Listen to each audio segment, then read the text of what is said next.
Thank you, Senator, for such a strong message about innovation. Thank you. Senator Obama, the product of a Kansas mother and a father from Kenya, born in Hawaii. Your history, of course, Columbia, Harvard, state senator, now senator running for president. Welcome to Google. Thank you so much. Thank you. Thank you. When you see yourself in the presidency in 2008, 2009, and for many years, what is it that you're going to do that's exceptional? What is your fundamental reason why you think this country, is going to be a great country? And by the way, is this the kind of interview that you guys went through? And your book is really extraordinary. Its title is The Audacity of Hope. Yeah. Well, Eric, first of all, thanks for letting me be here. And the reason that book is called The Audacity of Hope is it captures an idea that got me into politics in the first place, which is that part of what has been great about America is there's a certain audacious quality, this belief that this ragtag bunch of revolutionaries can overthrow the greatest empire on earth, start a government that we've never seen operate before, spread across a continent, create the greatest economy and the greatest democracy in our history, and then overcome barriers, both internal and external, that would prevent us from making progress. There's a certain confidence and boldness to the idea of America. And the reason I'm running for president right now, because oftentimes people ask me, why now? You know, if I waited 10 years, I'd still be younger than most of the other candidates. That's true.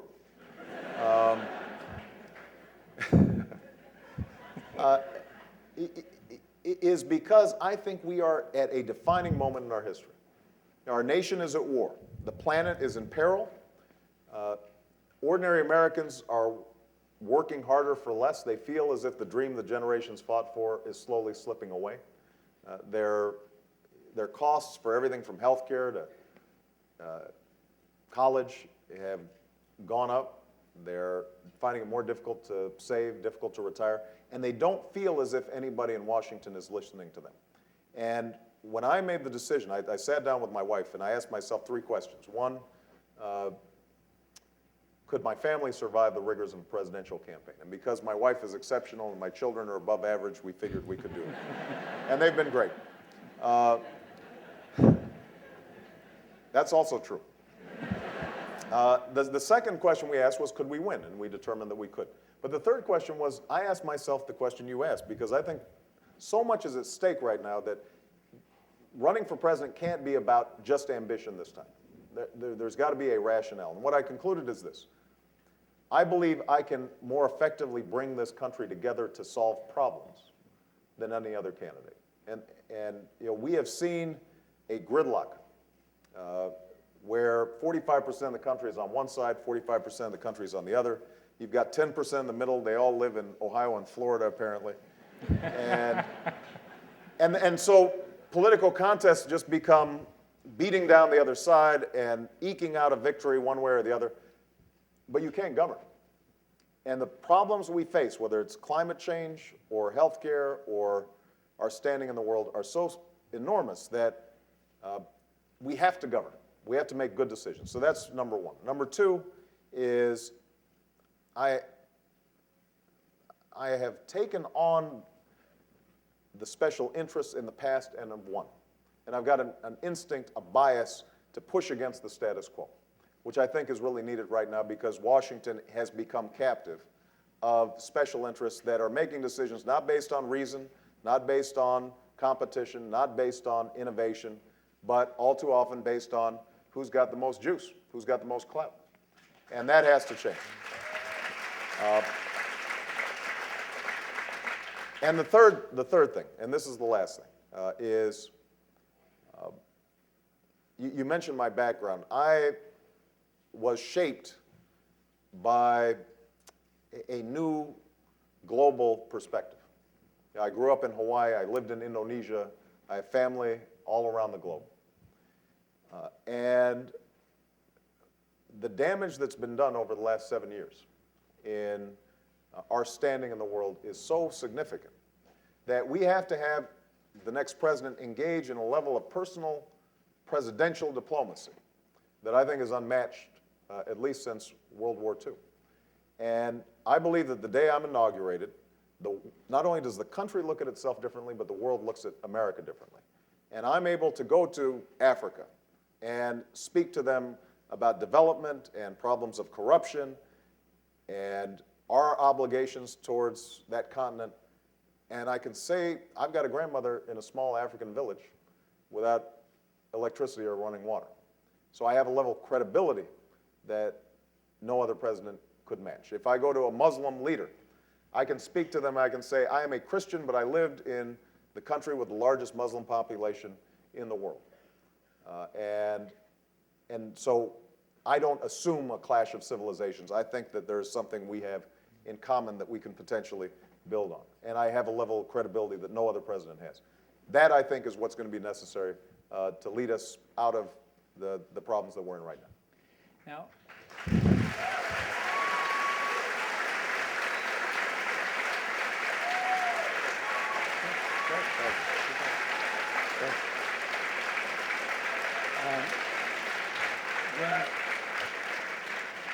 Now, now, Senator, you're here at Google, and I like to think of the presidency as a job interview. Now, it's hard to get a job as president. Right. And I mean, you're going through the rigors now. It's also hard to get a job at Google. Right. We have questions, and we ask our candidates questions. And this one is from Larry Schwimmer. Okay. What, you guys think I'm kidding? It's right here. What is the most efficient way to sort 1 million 32-bit integers? Well, I'm sorry. Maybe no. I think that's not a. I think the bubble sort would be the wrong way to go. Come on, who told him this? Okay. I didn't see computer science in your background. We've got our spies in there. Well, why not? Let's ask a different interview question. And obviously more serious. You're notable in this campaign for your steadfast opposition to the Iraq War. Right. On the assumption that you're elected president on day one, you'll walk in, and the war will probably still be on. Yeah. And we know your view that the war was a mistake. Right. But here it is. You're at the desk. What are you going to do? We will call in. I will call in the Joint Chiefs of Staff, my Secretary of State nominee, my National Security Advisor nominee, and they will have a new mission, which is to end this war. And it appears, based on the advice that I've gotten from military commanders, that we can safely bring out 1 to 2 brigades per month. At that pace, we will have our combat troops out in 16 months. The only mission, we will not have permanent bases in Iraq, and we will not have combat operations in Iraq. The only mission that I will allow will be to protect our embassy and our civilian personnel, diplomats, humanitarian workers, and we will have a narrowly targeted mission of if there are terrorist camps that are amassing in Iraq, that we have a strike capability. Now, it is important during those 16 months that we are redoubling our diplomatic efforts. The reason that it is so important, I believe, to start getting our troops out is because the Iraqi government has declined to negotiate with the various factions. The Sunni, the Shia, the Kurds have not come together and arrive at the political accommodations that are necessary to solve this problem. And we have not reached out to the regional powers, including Iran, Syria, so not just our friends, but also our enemies, to arrive at a workable and stable Iraq. And this is an argument that I've had with some of the other candidates, including Senator Clinton, in this race. And I think it's part of what signals a break from Bush-Cheney diplomacy. The willingness to speak to our adversaries. You know, President Kennedy once said, we should never negotiate out of fear, but we should never fear to negotiate. And the notion that not talking to leaders we don't like makes us look tough is fundamentally flawed. It makes us look arrogant, and it sends a message to the world that we're not listening. And if we change our diplomatic approach, led by me, the President of the United States, that, I think, will allow us to shift not just the situation in Iraq, but change the climate in the Middle East around the world. It will give us more leverage then to deal with terrorist activity that's taking place in Afghanistan, in the border areas around Pakistan, and elsewhere in the region. Let's ask about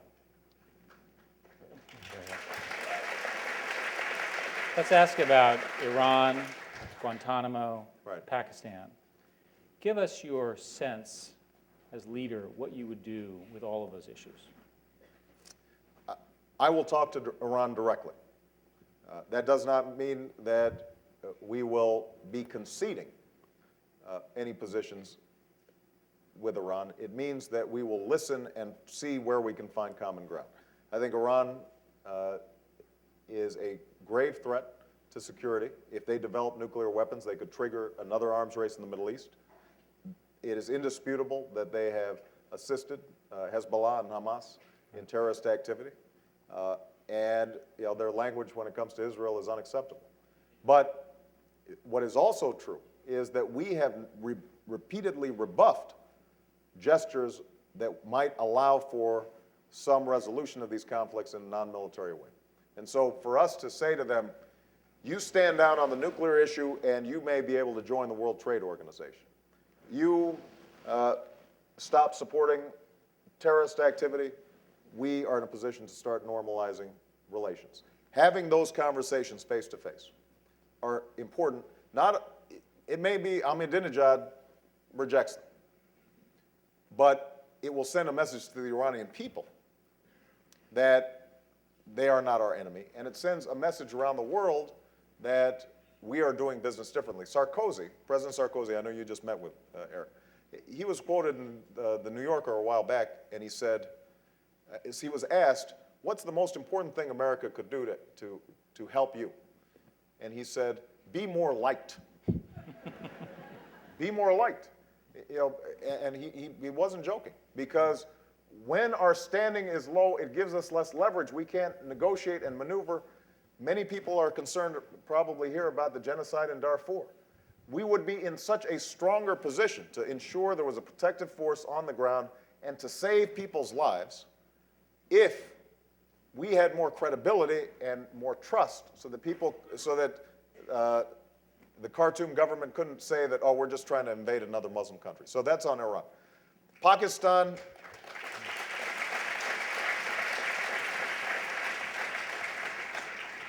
Pakistan is in a difficult situation right now. And in some ways, we've got the worst of both worlds. We've got a military ruler who has locked up political opposition and instituted an emergency rule. So he's violating human rights in Pakistan, and he also has not dealt with terrorist activity inside his borders. We need to reverse course. I've already said that we should suspend military aid that's not related directly to hunting down terrorists. We should suspend that until emergency rule is lifted and prisoners are released and they can proceed with what the Constitution of Pakistan has called for. This is a mistake we repeatedly make. We think somehow, and we made this all throughout the Cold War, we think that by latching on to non-democratic authoritarian rule, we somehow contain, in this case, Islamist extremism. It doesn't contain Islamist extremism. It makes people believe that somehow the United States is opposed to their liberty, opposed to their democracy. And that's not the side of history that we want to be on. Now, we have to make sure that the nuclear weapons in Pakistan are secure. And that has to be our number one priority and will be my number one priority as president. But understand, Pakistan, the democratic elements in Pakistan, a big chunk of this movement is secular, it is middle class, and what they're seeking is for the kind of political liberty that we hope for. Last point, Guantanamo, that's easy. Close down Guantanamo, restore habeas corpus, say no to renditions, no to wireless wiretaps.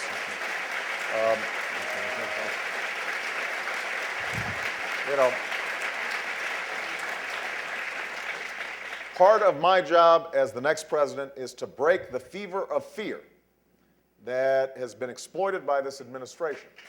That, you know,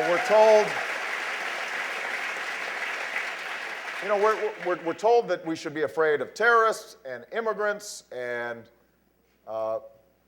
each other, and it becomes the means by which our civil liberties are subverted, our values are distorted. We start hearing our Attorney General nominee not being certain as to whether simulated drownings are torture. That's not who we are as Americans. And sometimes I'm accused of being, you know, this progressive, far out.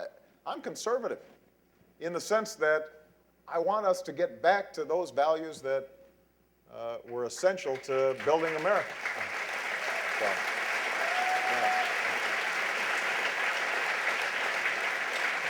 yeah. Let's talk a little bit about America, and the America that you see today is one of extremes. And in your campaign, you've talked a lot about the people who are not the economic winners, the educational winners, or whatever. And many people are responding very strongly and positively to that message. Right. Take us through what would be different. What are you going to do? How are you going to deal with the very serious economic problems, educational problems, societal problems that we face here in the United States? Well, let's start with acknowledging that our economy is out of balance. Okay. We have seen extraordinary economic growth, and obviously Google is a symbol of one sector of our economy that's just been extraordinary. Innovative, creative, and lucrative. But there's a whole other part of America that has been left behind. If you look economically, all the growth over the last 2 decades has essentially been captured by not just the top 5%, but really the top 1%.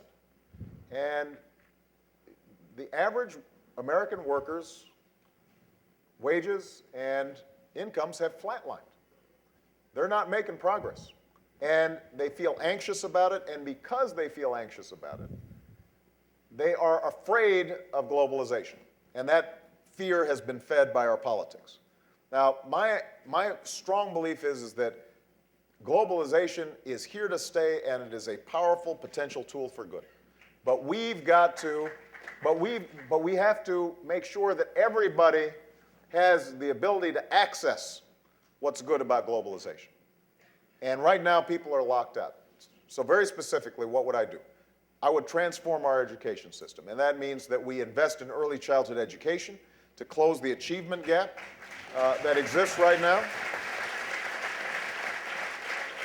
And that's not just pre-kindergarten. I mean, it's 0 to 3. From the moment a child is born, if they're born to an at-risk parent, we're going to that parent and we are helping them. If that parent can't read, we will teach the parent to read so they can read to their child. But make sure they're prepared for school. That's step number 1.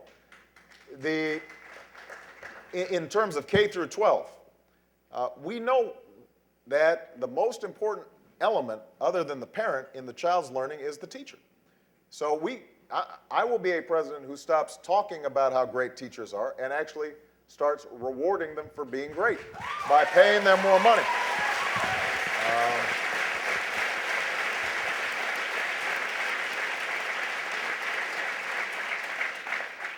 We need to pay them higher salaries.